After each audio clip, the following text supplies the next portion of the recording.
Nowadays, we all talk about agents, producers. Who was the agent for this match? Who produced it? You didn't have any of that back then. Why is it so necessary today? Why was it so unnecessary there? Because, well, without trying to insult a lot of the current talent, and there is a caveat, you got to have an experienced producer today because a lot of these guys don't know how to work on television or don't know how to execute a finish or don't know the timing or whatever. And also because now everything is so controlled in the way it's shot for television, the talent has to relay to the producer what they're going to do if it's something odd. Like, how many times you see a guy run and dive out of the ring and the camera misses it on a live show? Because the guy just decided to do that, didn't tell anybody about it. How's the director supposed to know? The producer is the conduit there now. In those days, especially in a house show match, the booker gave you, or the booker's representative gave you the finish verbally in the locker room.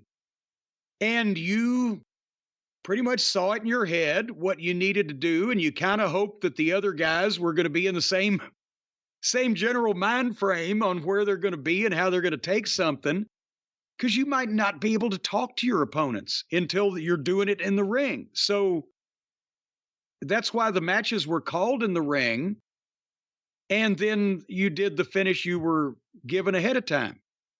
And when you knew what the finish was, sometimes you'd throw in little things that would tease the finish or make sense when you did it at the end of the match. If you could talk to your opponents, sometimes that was a plus, but then again, nobody was sitting down for an hour. Flair's finish meetings with most of his opponents, if he won an hour, would be 5 minutes, and you wouldn't understand most of the words. Yeah, you give me the deal. Come on, bing, bang, boom. Okay, we're over the time. We're done. Like that. Kind of show, okay. And he'd be moving his arms in the air.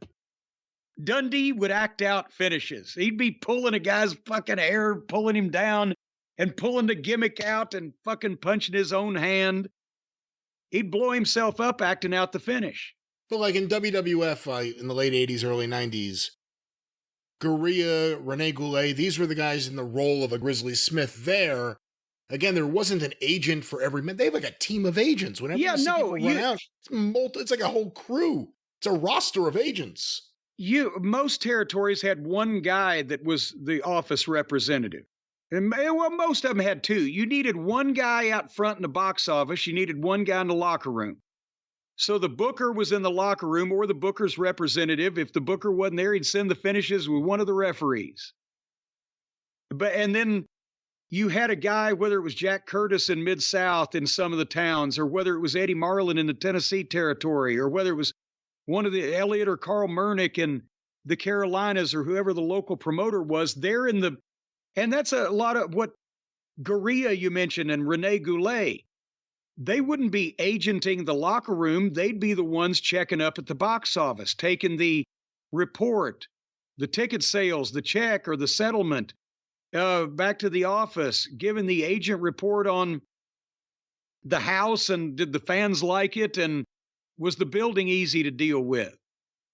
See, but as long as you got one guy in the front and one guy in the back, the boys knew their fucking business. They knew how to have a match. And that you'd say, how much time you need? Give me 20. Okay. Or get it right, which means however long you go, when the time is there and the people are ready for it, go home. And so you got to finish an approximate time frame. And you might ask which one of us is going out first when music became a thing, just so we make sure we got all our boots tied and everything. And that was the level of instruction you got on the actual matches. And you knew what the stipulation was, and it was figured in the finish. Like, when was the first time you heard someone say, who produced that match? Oh, God, in the WWF in the 90s, I guess. Probably. Later, maybe.